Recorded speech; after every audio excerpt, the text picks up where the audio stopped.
இத பாருங்க, நான் பேசாம இருந்தாலும் தப்பு, நான் பேசினாலும் தப்பு. நான் என்ன பண்ணணும்னு சொல்றீங்களா? சரோ, நீ பேசாம இரு.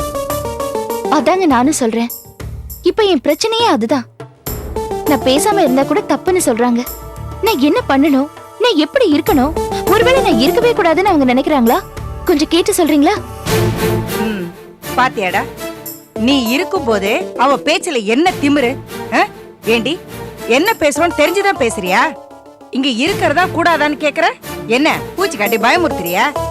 இருக்கிறதுனா இரு, இல்லன்னா போய. உன்னை யார் இங்க கைய பிடிச்சு தடுத்தா? நீ போயிட்டா என்ன பெரிய நஷ்டம்? என் புள்ள என்ன உன் கூட வந்துருவானா? அவனுக்கு என்னடி ராசா, அவனுக்கு வேற பொண்ணை பார்த்து ரெண்டாம் கல்யாணம் பண்ணி வைப்பேன். அம்மா, என்னம்மா பேசுது? ரெண்டாம் கல்யாணம் அது இதுன்னு கொஞ்சம் கூட நல்லா இல்லம்மா. பேசாம இருங்க. டேய் மாணிக்கம், நான் ஒண்ணு காரணம் இல்லாம பேசலடா. உனக்கு விஷயமே தெரியல. கொஞ்ச நாளாவே இவ பேச்சே சரியில்லை. நிர்மலா வாழ்க்கையும் செல்வ வாழ்க்கையும் இப்படி போனதுல இருந்தே இவளுக்கு நம்ம வீட்டு மேல கொஞ்சம் இளக்காரமாவே போச்சு. அப்பப்ப இவ நக்கலாதான் பேசுறா. அதான் நான் அப்படி பேசினேன். இது பாருங்க, நானும் உங்க கூட எப்படி எல்லாமோ இருந்து பாத்துட்டேன். ஆனா நீங்க என்ன ஒரு மருமகளா இல்ல, ஒரு மனுஷியா கூட மதிக்கிறதே இல்ல. இப்ப கூட நான் பேசாம தான் இருந்தேன். ஆனா நீங்க தான் வலுக்கட்டாயமா பிரச்சனைய ஆரம்பிச்சீங்க. இப்ப நடந்த பேச்சுல ஏன் தப்பு என்ன இருக்கு? நீங்களா தானே பேசுனீங்க. நானா பேசுறேங்கிற? ஏன் சொல்ல மாட்டேன்? இப்படி நான் பேசுறதுக்கு உன்னோட நடவடிக்கை தான் காரணம். இது பாருங்க, இப்ப நீங்க சொன்னீங்களே உங்க மகனுக்கு ரெண்டாவது கல்யாணம் அப்படி இப்படின்னு. உங்க மனசுல அப்படி ஒரு எண்ணம் இருந்தா தாராளமா நீங்க பண்ணி வைங்க. ஆனா இவர் சாப்பிடறதுக்கு உட்காரும் போது ஏன் இந்த மாதிரி பேச்செல்லாம் ஆரம்பிச்சு அவர் மனசு நோக்கடிக்கிறீங்க?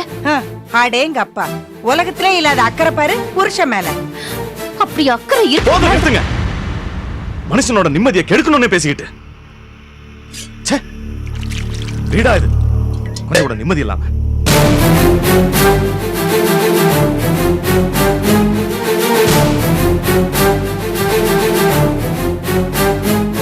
போயிட்டான் என் பிள்ளை, எழுந்திருச்சு போயிட்டான். இப்ப உனக்கு நிம்மதி தானடி?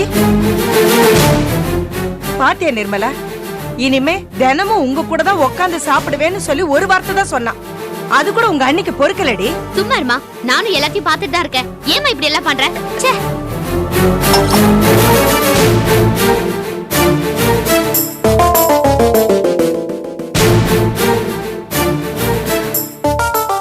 அத்தை, இப்ப கூட சொல்றேன், நீங்க என்ன எதிரியா நினைக்கிறீங்க. ஆனா இப்ப கூட நான் மட்டும்தான் உங்க கூட இருக்கேன். முடிஞ்சா என்ன புரிஞ்சுக்க முயற்சி செய்யுங்க.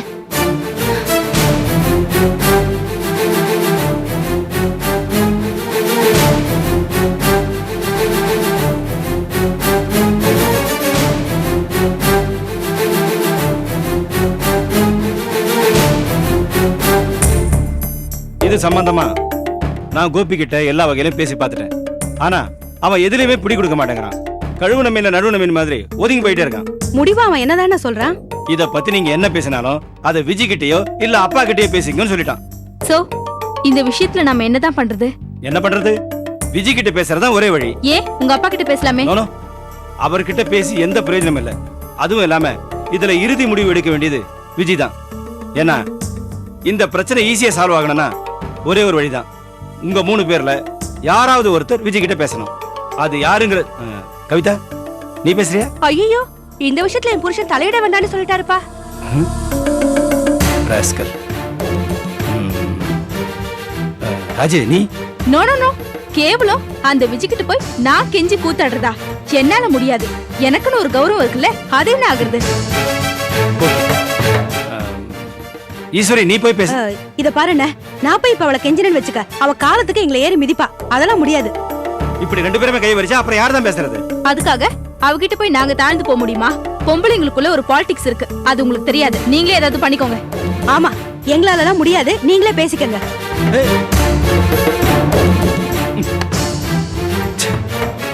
இந்த பேச்சுவார்த்தை இப்படி படுதோல்வி ஆயிருச்சு. விஜய், ஒரு நிமிஷம் இங்க வாமா.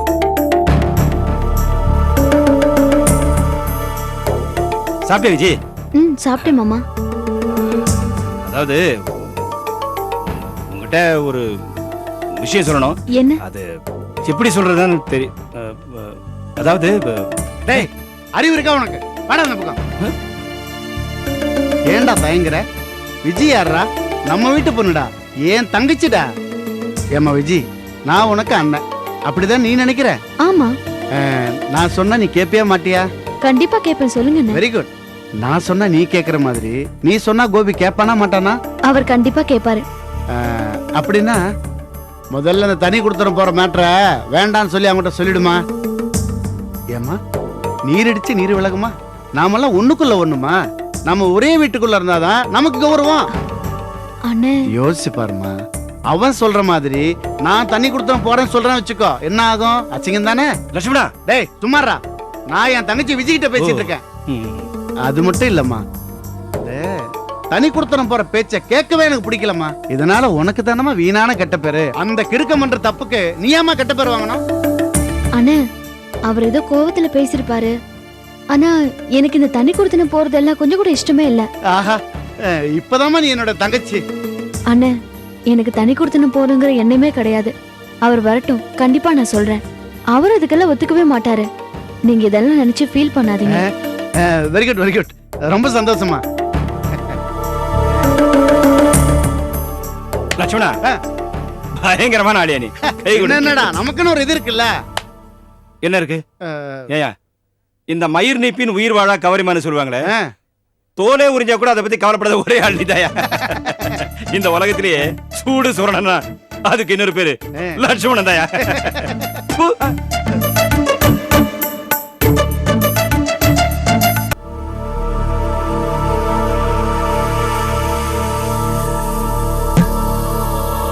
லீலா, இப்படி உட்காரு.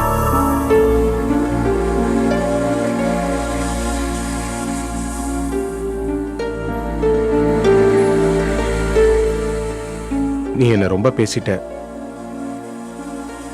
அதெல்லாம் தப்பு இல்ல. நான் அந்த மாதிரி எதுவுமே பண்ணல.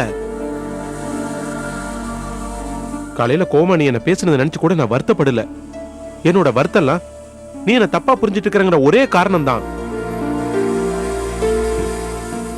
முன்னாடி நான் அந்த விஷயத்துல அந்த மாதிரி நடந்துக்கிட்டேன். நீ வேலைக்கு போறேன்னு உறுதியா தெரிஞ்ச உடனே என் மனசை நான் மாத்திக்கிட்டேன். கொஞ்சம் இரு.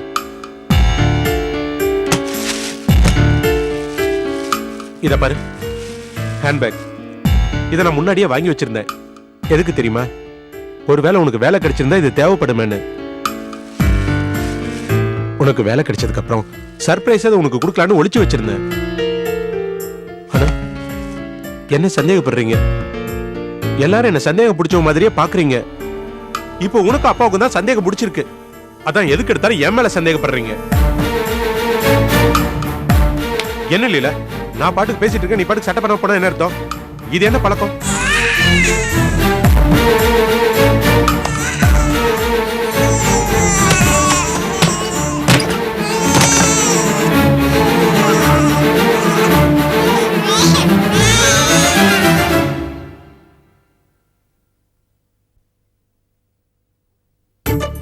குமார், என்னையா? கோபி ரெடியா உட்காந்துருக்காண்டா.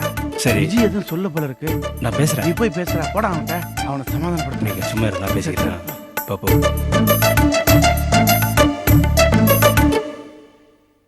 கோபி, என்ன நீ பாட்டு உட்காந்துட்டு இருக்க? வேற என்ன பண்ணணும்? கார்மெண்ட்ஸுக்கு டைம் ஆச்சு, கிளம்பலையா? எனக்கு வேற வேலை இருக்கு. வேற வேலையா? என்ன வேலை? புது வீடு பார்க்கணும்ல, அதுக்காக புரோக்கரை வர சொல்லியிருக்கேன். அதான் வெயிட் பண்ணிட்டு இருக்கேன். விஜய், இங்க வாமா.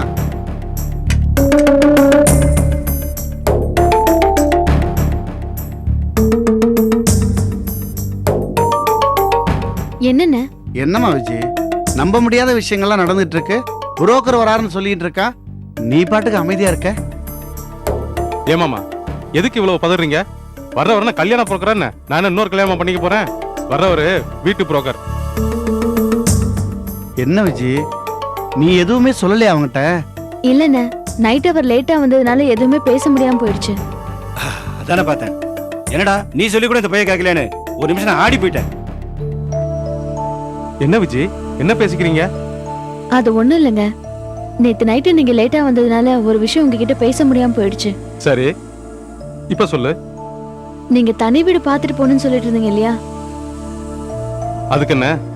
அது வேண்டாங்க. எல்லாரும் எப்பவும் ஒன்னா இருக்கணும்னு பிரியப்படுறாங்க. எல்லாருக்கும்னா மாமா அண்ணன் எல்லாரும் தாங்க.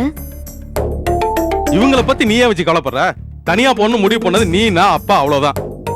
இத பாருங்க, எனக்கு தனியா போறதெல்லாம் இஷ்டம் இல்ல. எல்லாரும் ஒன்னா இருக்கணும்னு தான் ஆசைப்படுறேன். நான் என் மனசுல என்ன நினைச்சேனோ அதே தான் குமார் மாமாவும் லக்ஷ்மண் அண்ணனும் நினைக்கிறாங்க. அதே தான் நானும் சொல்றேன். நீ சரியா புரிஞ்சுக்கல விஜய். தனி குடித்தனம் போவேனா நீ சொல்றதுக்கான காரணம் வேற, இவங்க சொல்றதுக்கான காரணம் வேற. இது பாருங்க, நான் என்ன சொல்ல வரேன். இங்க பாரு விஜய், இந்த ஒரு விஷயத்திலேயே நான் சொல்றதை கேளு. கடைசியா பாதிக்கப்பட போறது நீதான். தனியா வீடு பிடிச்சு போறதான் கரெக்ட். என்னடா கோபி பேசுற? நாம யாரு, நம்ம கௌரவம் என்ன? ஊருக்குள்ள லட்சுமண மாமனார் குடும்பத்துக்குன்னு ஒரு தனி கௌரவம் இருக்குடா. மொத்தத்துல இந்த குடும்பம் ஒரு ஆலமரம் மாதிரி. யோ, இந்த ஆலமரம் டயலாக் கொஞ்சம் விட்டு தொலையேன். அதுக்காக சொல்லடா, ஆலமரத்துல குடியிருக்கிற பறவைகள் மாதிரி சொல்ல வந்த. கோபி, நீ தனி கொடுத்துன போன வச்சுக்கோ, அது யாரு கெட்ட பேர் தெரியுமா? என் தங்கச்சி விஜிக்கு தான்.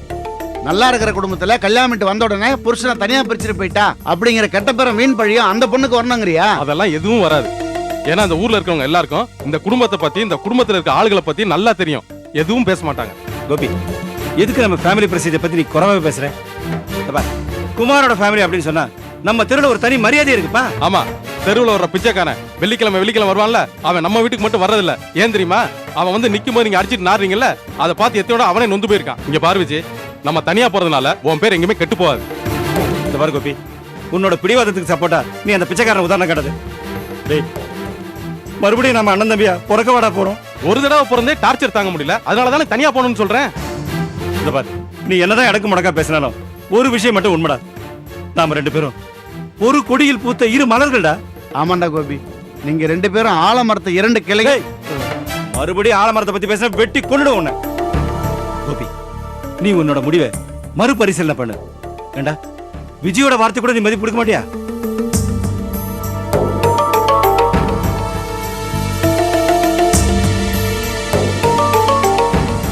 சொல்லு விஜய், என்ன சொல்ற? என்னங்க, இதோட இந்த பேச்சை விட்டுருங்க. நான் தண்ணி கொடுத்துன வரதுக்குலாம் தயாரா இல்ல.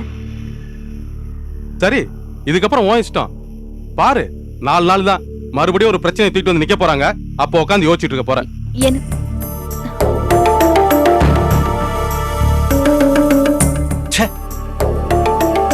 இருந்தாலும் கோபிக்கு நம்ம மேல ரொம்ப இலக்கராம போச்சியா? எப்படி பேசிட்டு போறோம் பாரு. லட்சுமணா, ஒரு 4 நாளைக்கு நாம ரொம்ப கண்ட்ரோலா இருக்கணும். எந்த பிரச்சனையும் வரக்கூடாது.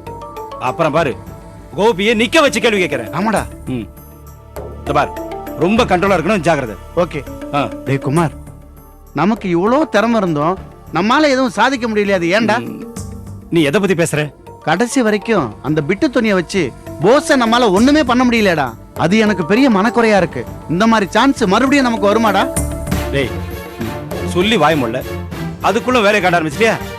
இந்த பார், 4 நாளைக்கு அவன் சொன்ன மாதிரி பொத்திக்கிட்டு கடை. சரிடா, போ. ஆளே வரையும் பாரு, லூசு பயலுக்கு ஐடியா வேற. இல்ல, போன மாசம் வீட்டு ஜாமான்லாம் வாங்கியாச்சா? வாங்கியாச்சு. எக்ஸ்ட்ரா எதுவும் காசு கேட்கல? தேவைப்படல. அப்புறம் புதுசா 2 ஏஜென்சிக்கு விளம்பரம் வந்திருந்தது, பாத்தியா? பார்க்கல. நல்ல கம்பெனி போல இருக்கு, முயற்சி பண்ணி பாப்போமா? உங்க இஷ்டம். உன்னோட அபிப்பிராயத்தை சொல்ல. எனக்கு எந்த ஐடியாவும் தோணல. முன்னாடி எல்லாம் உன்கிட்ட ஐடியா கேட்டா கரெக்டா சொல்லுவேன், ஞாபகம் இருக்கா? என்னாச்சு இப்போ உனக்கு? அப்ப ஐடியா தோணுச்சு, இப்ப தோணல. என்ன காரணம் தெரியல.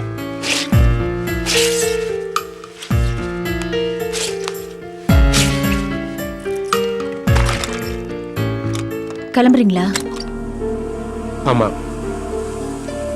குழந்தைங்களுக்கு மருந்து வாங்கணும், பணம் கொடுத்துட்டு போறீங்களா? ஆமா.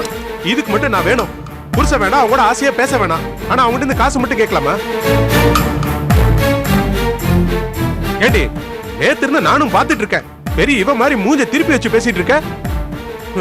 எதிர்த்து நடந்துக்கிற, இவெல்லாம் ஒரு ஆம்பளையாகிற மாதிரி பாக்குற. உனக்கு எவ்வளவு நெஞ்சல் இருந்தா இந்த மாதிரிலாம் நடந்துக்குவ? என்கிட்ட கை நீட்டி நிக்கும் போது உனக்கு இவ்வளவு திமிருனா, ஒருவேளை நீ வேலை கிடைச்சு போயிருந்தீனா என்ன ஆட்டம் போட்டிருப்ப, என்ன கால் தூசு மாதிரி எல்லாம் நினைச்சிருப்ப. இதெல்லாம் தெரிஞ்சதுனால தான் முன்னாடியே நான் ஒன்னு யோசிச்சேன். அதனால தான் போன் பண்ணி இன்டர்வியூக்கு போக விடாம பண்ணேன். என்ன பிரம்ம பிடிச்ச மாதிரி நிக்கிற? ஆச்சரியமா இருக்கா? அதிர்ச்சியில எதுவும் பேச்சு வரல? இதுல எனக்கு என்ன அதிர்ச்சி? இதெல்லாம் நான் ஏற்கனவே எதிர்பார்த்தேன். தெரிஞ்ச விஷயம் தானே. ரொம்ப இளக்காரமா பேச வேண்டாம். பணத்தை கொடுத்துட்டு போங்க. என்னடி திரும்ப திரும்ப அதையே சொல்ற? உனக்கு காசு வேணுமா? இந்தா. இப்ப புரியுதா? நான் ஆம்பளை, என்ன நம்பித்தான் நீ. இதான் உன் நிலைமை. உன் லெவல் என்னன்னு இப்ப புரிஞ்சு போயிடுச்சுல்ல? இனிமேல அதுக்கேத்த மாதிரி நடந்துக்க.